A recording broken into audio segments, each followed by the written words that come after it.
welcome, welcome. I am Sandy, and welcome into my craft room.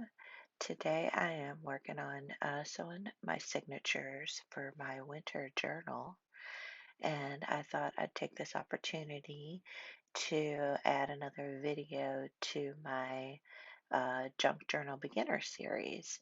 And today's topic is just talking about how to get started in the junk journaling or the creative journaling process. So come along with me here. Um, Tip number one that I have for you is really you can start at any time. Don't put any pressure on yourself that you think you have to start at the beginning of the year or even at the beginning of a month. You can just start journaling, anytime. And there's no pressure, no expectations that you need to put upon yourself. If you don't like journaling or working in your journal every single day, that's fine. Just don't do that. Journal when it feels good for you. You don't, have to put all that pressure on you. It should be a fun process. It should be a creative process. So, just keep the pressure off and don't have any big expectations of what you want to do and that way because that takes the fun out of it. For me personally, I don't like to journal every single day. I prefer to just when the mood strikes me, then I'll come in and do some writing or do some, collaging, journaling, um, making tags, things like that.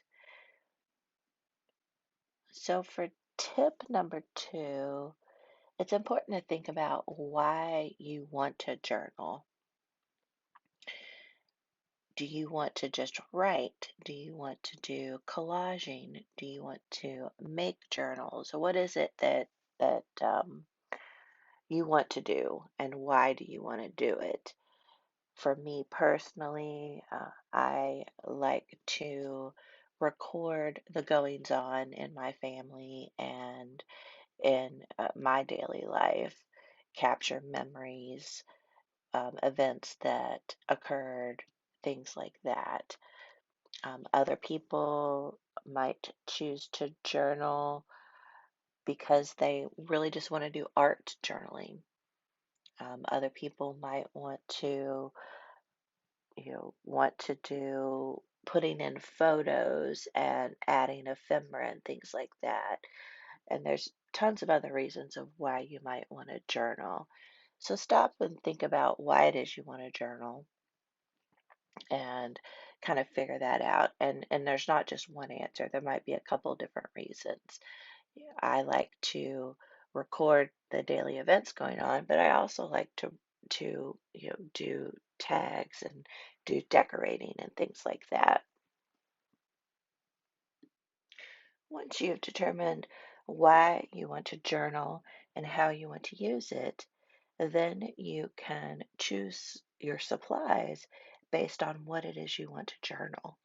For example, if you're primarily just going to be writing, then you might just need a notebook and a pen or some markers. If you want to do more of a art journaling, then you might want a journal that has mixed media pages in it.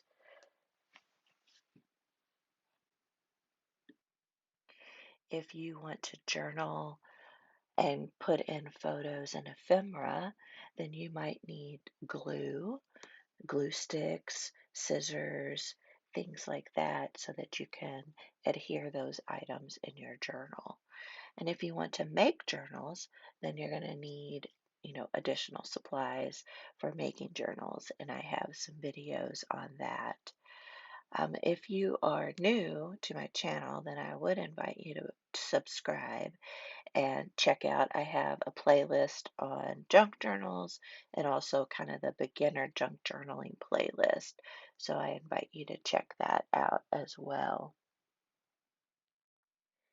Tip number four is to start small. If you are interested in journaling and writing, then start small. Just start with capturing bullets of what happened yesterday or what happened today. And then as you get more comfortable with that, then there's different journaling prompts that you can look on Pinterest, and it'll give you ideas of other things to journal about, you know, journaling about nature, what's going on in the weather.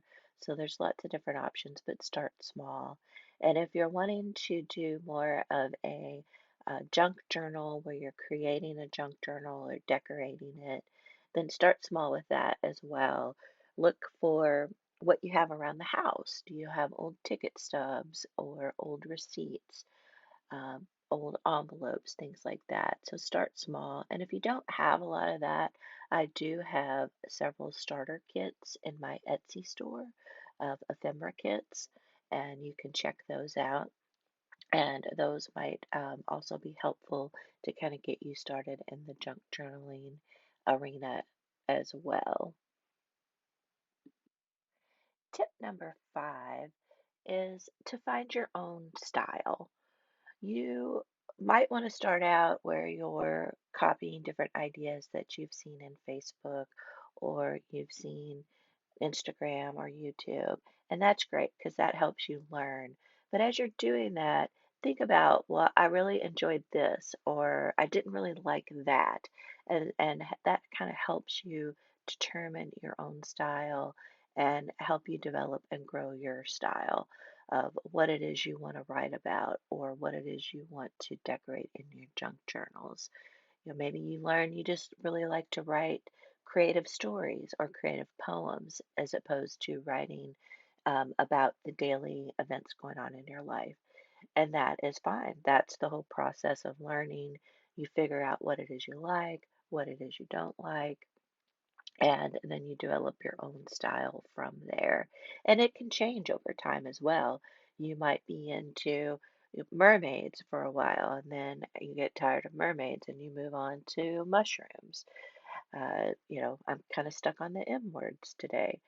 No, but seriously, it's important to think about, developing your own style as you're learning. Take note of what it is you like, what it is you don't like. Those are 5 steps to help get you started in the creative junk journaling process. So please remember to hit that like button. I would appreciate that very much. And also, if you haven't checked out my other videos, please do so. I have tons of tutorial videos, how to put journals together, how to make covers, so signatures and things like that. So if you haven't checked those out, I invite you to do that. I also like to play with my Cricut die cutting machine and check those videos out as well. You can really use your Cricut for a lot of fun projects around the house as well as in your junk journal. And I want to say a special thank you to all the subscribers that I have and the ones that um, watch my videos regularly and comment. It really means the world to me. It is really hard to start a YouTube channel these days and really keep it going. And your all's support and your likes and your comments and just watching the videos means the world to me. I'm really just all about wanting to help other people, and hopefully I am doing that with these videos. I'm going to continue to do that because that's what I like to do is help others learn and help others grow. So don't hesitate to ask me questions, things like that. I also have a private Facebook group, and if you want to join that, you can definitely ask me, more personal questions over there, or if there's specific videos you'd like to see, feel free to post those over in that Facebook group and check it out. We're growing, and it's fun to see all the folks that have subscribed thus far. So I'm going to stop here for now with sewing these signatures together, and I'll pick it up probably tomorrow. But thank you all so much for watching. And like I said, remember to hit that like button. And I will see you all on the next video. Bye.